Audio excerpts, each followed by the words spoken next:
தென்மதுரை வீரனுக்கு என்னுடைய மாமனுக்கு தேக்குமர தேகமடி அம்மா அம்மா.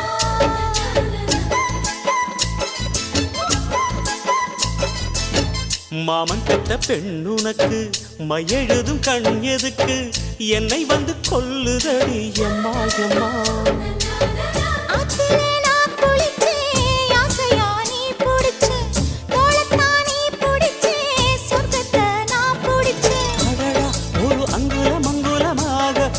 ஆசையில் முத்தங்கள் போட அதை என்னன்னு சொல்லுவேன் எப்படி சொல்லுவேன் நானே.